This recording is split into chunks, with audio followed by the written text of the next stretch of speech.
के रोज़ सुनाते सी कि उत्थे ही यमुना नदी के किनारे बैठ के गुरु गोबिंद सिंह जी अपनी भी बाणी उच्चारण करते सी, क्योंकि गुरु गोबिंद सिंह जी जो भी बाणी है आप जो रोज़ पाठ करते हैं उत्थे ही उच्चारण की है उन्होंने पाउंटा साहिब विच। 3 साल लगातार गुरु गोबिंद सिंह जी पाउंटा साहिब विच रहे। उत्थे फिर रोज़ बाणी उच्चारण होंदी सी, जिहड़े लिखारी कवि से वो नाल लिखते रहंदे सी। इसमें पहली बाणी है जाप साहब जो आप रोज़ नितनेम विच पढ़ते हैं।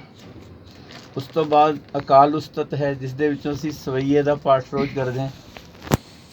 उस तो अगे चंडी दी वार जो खास सारी दुनिया विच सब तो पहला अरदास होंदी है सारी दुनिया विच, वो अरदास इहदे विचों ही शुरू होंदी है।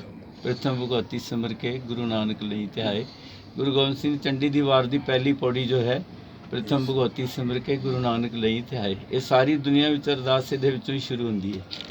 फिर उस तो बाद विचित्र नाटक है जिस दे विच गुरु गोबिंद सिंह ने अपनी आत्म कथा खुद आप उच्चारण करके लिखवाई। ਉਹਦੇ ਵਿੱਚ ਪਿਛਲੇ जन्म का उन्हों का तप स्थान हेमकुंड है, ਉਹਦੀ जानकारी इस दे विचों ही सानू प्राप्त हुई है, क्योंकि गुरु गोबिंद सिंह ने उच्चारण किया अब मैं अपनी कथा बखानो तप साधत जहे बिद मोहे आनो हेमकुंड पर्वत है जहाँ सपत श्रृंग शोभित है तहाँ सपत श्रृंग तह नाम कहावा पंड राज जोग कमावा तह हम अधिक तपस्या साधी महाकाल काल का आराधी एह बिद कर तपस्या भयो दो ते एक रूप हो गए। ये उत्थे उच्चारण किया। ਇਹਦੇ ਵਿੱਚ ਉਹਨਾਂ ਨੇ ਨਾਲ ਫਿਰ ਇਹ ਤੇ ਪਿਛਲੇ ਜਨਮ ਦਾ ਉਹਨਾਂ ਦਾ, ਔਰ ਦੂਸਰਾ ਇੱਧਰ ਉਹਨਾਂ ਦੇ ਮਾਤਾ ਪਿਤਾ ਮਾਤਾ ਗੁਜਰੀ ਜੀ ਔਰ ਗੁਰੂ ਤੇਗ ਬਹਾਦਰ ਜੀ ਬਾਬਾ ਬਕਾਲਾ ਦੇ ਵਿੱਚ ਭਗਤੀ ਕਰ ਰਹੇ ਸੀ। 26 ਸਾਲ ਉਹਨਾਂ ਨੇ ਭਗਤੀ ਕੀਤੀ।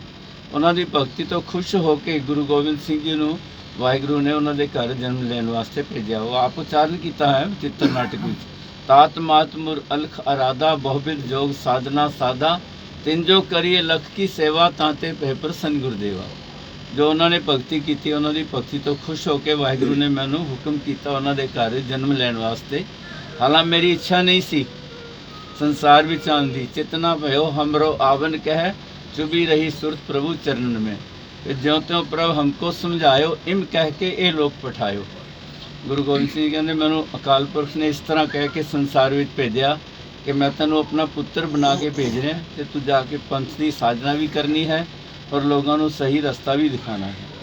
मैं अपना सुत तोहे निवाजा पंथ प्रचार करवे को साजा जहाँ तहाँ तय धर्म चलाए बुद्ध करन ते लोक हटाए। ये सारा इस दे विच विचित्र नाटक दे अंदर। उस तो बाद फिर गुरु गोबिंद सिंह जी तिन प्रभ जब आयस मोहे दिया तब हम जन्म कलू मिले।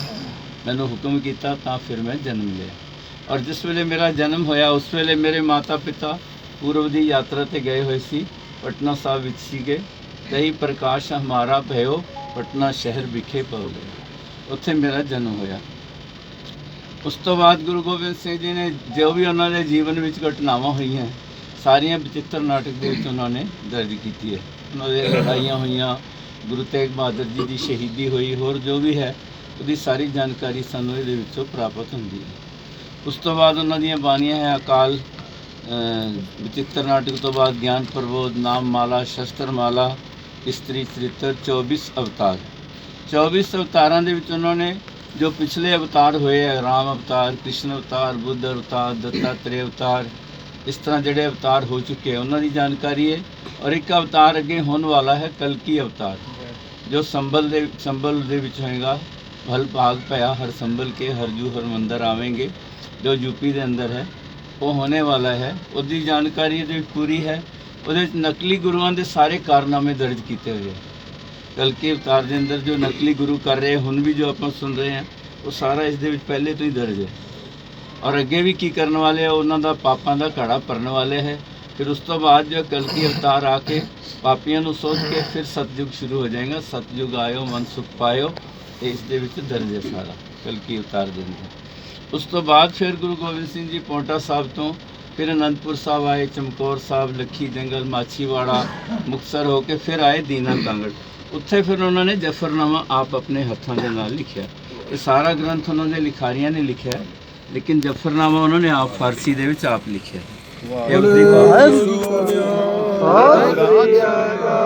सारा 46 पेज का जफरनामा है ये उन्होंने हथ का लिखा। दी 2 कापियां तैयार करवाइया सी उन्होंने, एक औरंगजेब नूं भेज दी और एक इस ग्रंथ उस तरह ही दर्ज की गई है। क्योंकि औरंगजेब नूं ये समझाया है ਇਸਲਾਮ ਧਰਮ ਦੇ ਵਿੱਚ ਕੀ ਹੁੰਦਾ ਤੇ ਤੁਸੀਂ ਕੀ ਕਰ ਰਹੇ ਹੋ। ਔਰ ਫਿਰ ਨਾਲ ਬੱਚਿਆਂ ਨੂੰ ਤੁਹਾਡੇ ਲੋਕਾਂ ਨੇ ਸ਼ਹੀਦ ਕੀਤਾ। ਇੱਕ ਖਾਸ ਗੱਲ ਹੈ, ਲੋਕਾਂ ਨੂੰ ਹਲੇ ਇਸ ਚੀਜ਼ ਦਾ ਪਤਾ ਨਹੀਂ ਹੈ ਕਿ ਛੋਟੇ ਸਾਹਿਬਜ਼ਾਦਿਆਂ ਨੂੰ ਜੋ ਸ਼ਹੀਦ ਕੀਤਾ ਗਿਆ ਉਸ ਦੀ ਜਾਣਕਾਰੀ ਔਰੰਗਜ਼ੇਬ ਨੂੰ ਨਹੀਂ ਸੀ, ਕਿਉਂਕਿ ਵਜ਼ੀਦ ਖਾਨ ਨੇ ਉਧਰ ਦਾ ਉਧਰ ਕਰਕੇ, ਔਰੰਗਜ਼ੇਬ ਦੂਰ ਸੀ ਇਸ ਕਰਕੇ ਪਤਾ ਨਹੀਂ ਲੱਗਿਆ। ਇਹਦੇ ਵਿੱਚ ਪੜ੍ਹਨ ਤੋਂ ਬਾਅਦ ਔਰੰਗਜ਼ੇਬ ਨੂੰ ਪਤਾ ਲੱਗਿਆ ਕਿ ਸਾਡੇ ਲੋਕਾਂ ਨੇ ਬਹੁਤ ਵੱਡੀ ਗਲਤੀ ਕੀਤੀ ਹੈ ਜੋ ਬੱਚਿਆਂ ਨੂੰ ਸ਼ਹੀਦ ਕੀਤਾ।